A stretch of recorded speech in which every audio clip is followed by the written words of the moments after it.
Hello and welcome to my Thursday show, and it's very nice to have you here.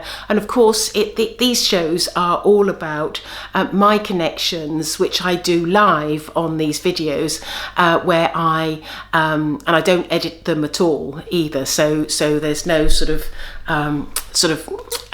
manipulation to these words. And so I'm getting these connections from people from the Bible era, the saints, and of course God. And today I have God with me who wishes to talk and is standing by the side of me. Don't forget to subscribe so that you can be always kept up to date as to what's going on with my work. So, without further ado, let's go to God and see what he has to say. He's coming forward and he says that he is extremely excited today because he feels that his heart is warmed. His heart is warmed by so many things that are happening in our world. And he would like to talk about the work that he is doing with Gail. And he says that for some of you, you may have observed that Gail has been doing these communications for some time. But there is more to these communications than I have let on, because he wants to explain to people that these communications are not only just for sort of an entertainment or sort of like for those who have a curious nature. It is also about helping educate some of the scholars and some of the people that are more higher up in the hierarchy of religions. And so he feels that for those people that have the opportunity to listen to these videos, he feels that they will have the potential to learn a great deal about his world and create an understanding of the literature and the scripture that exists today. He says, as you know, I have been working with Gail for some time, and it is my intention that my words start to become on a deeper level, a level that is perhaps more evolved for those scholars that will be listening. And in the next few weeks, he is going to move, make a shift from his talks to a more scholarly level, so that people who are listening of that level, who have that deeper understanding about religion, will benefit from his words. And so this is just something that he wants to prepare us for the future. And as a little sort of introduction to his scholarly talks, he felt that it would be good to have a little talk, a little scholarly talk, or a gentle scholarly talk today. And his part that he would like to talk about is he wants to talk about the early pioneers of the Bible, and he is talking about Noah and Adam and Eve and Noah's sons, Shem, Ham, and Japheth. I think it's Japheth. It sounds like Japheth is what he's saying. And he's saying that then there was Jacob and Isaac and Abraham and Joseph and Aaron and Moses and Joshua, and he's talking about all these great pioneers. And he wants to say very, very clearly that he was guiding all of them. All of them he was guiding, and he was guiding as God, as a singular God, not as a Trinity God, but as a singular God. He says that he was walking with them for a purpose, and he always felt that this purpose was purely to enable the minds of the people to bring about an evolution not only of mankind so that man could grow, but also an evolution so that people could have an understanding of his world and respect him himself. And this is where he was so keen to create the beginnings of a religion, the beginnings of an understanding of worship, not because he wants people to sort of worship him in a way that some people do.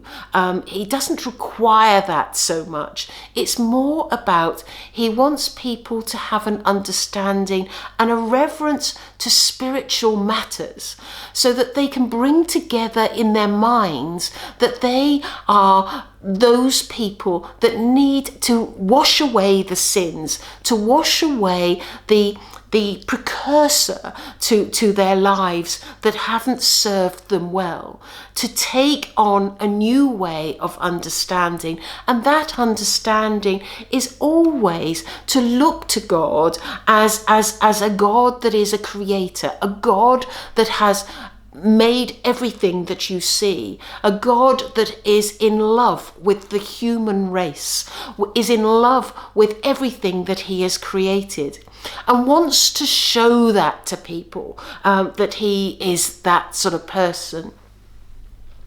He's also saying to me that when he was with those pioneers, and particularly he wants to refer to Aaron and Moses.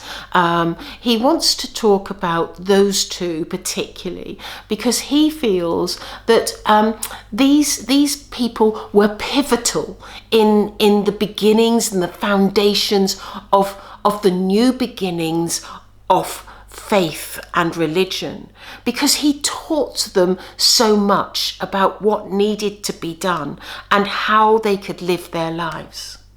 But today he's telling us that changes need to happen. The words that have been expressed in the biblical literature are what he considers to be an incorrect version of what he wanted and what was said.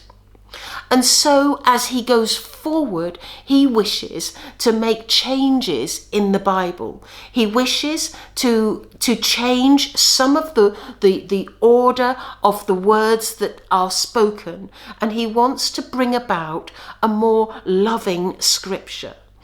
He does not agree with giving and offering animals or a living animal for him. He does not need this. What he wants is he wants you to offer your heart living in a way that shows love. He wants you to show compassion and offer that to as many people as you can.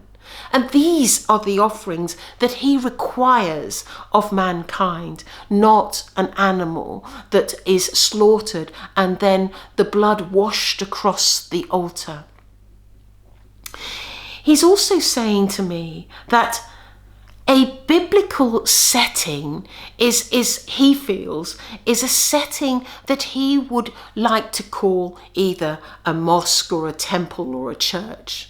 And he favours the word church because he feels that a church is more synonymous with how he operates and how he works in his world. Because in his world, he too has churches. And these churches are where spirits are able to go and they are able to pray. They are able to receive communion, Holy Communion, and they are able to actually be blessed by the many scholars in our world that are of a religious nature.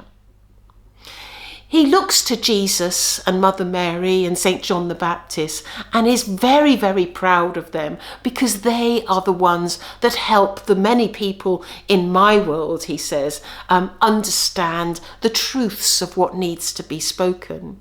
And he says particularly he wants to talk today about St. John the Baptist, because St. John the Baptist is somebody that will always, always look to help people understand that the sins need to be washed away.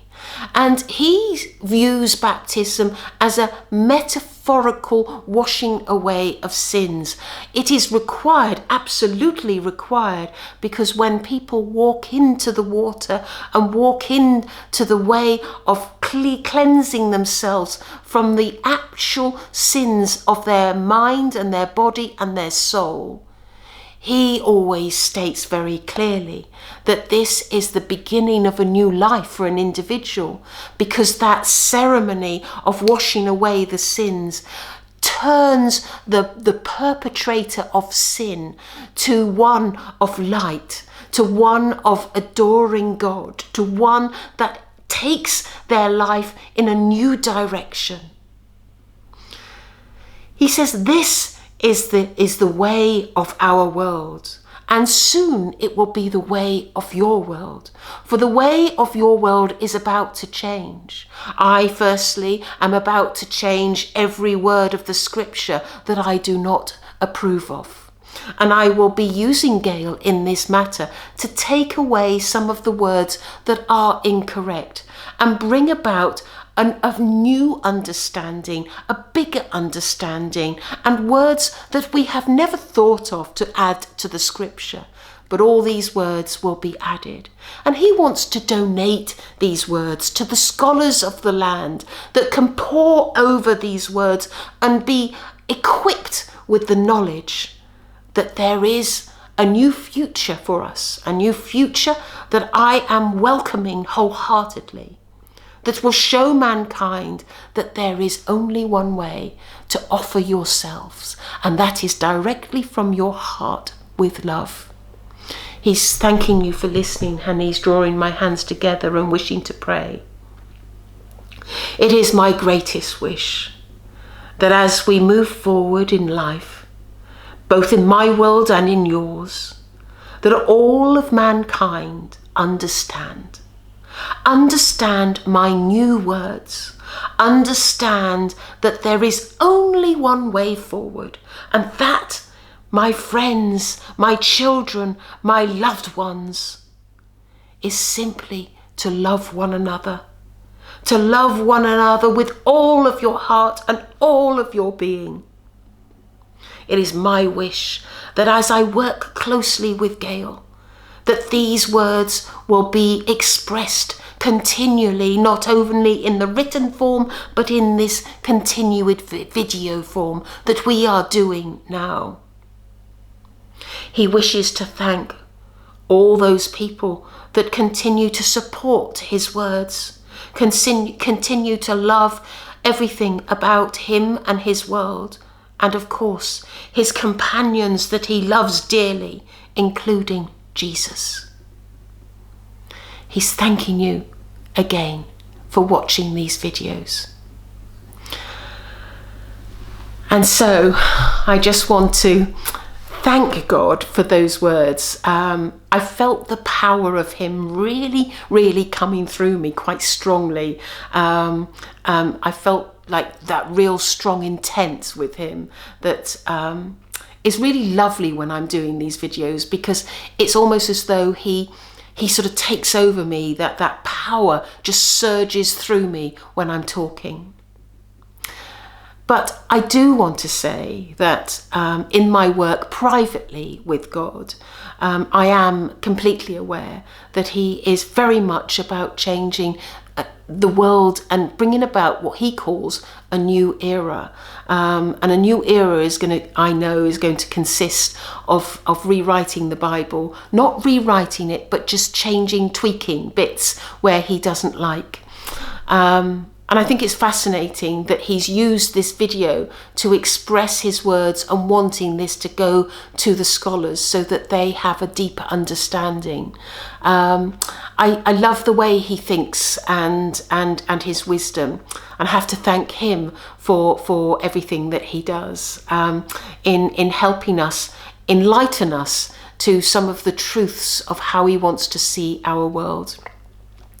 Thank you for watching, and again, don't forget to subscribe if you wish to continue watching these videos and of course be notified. Thank you. Goodbye.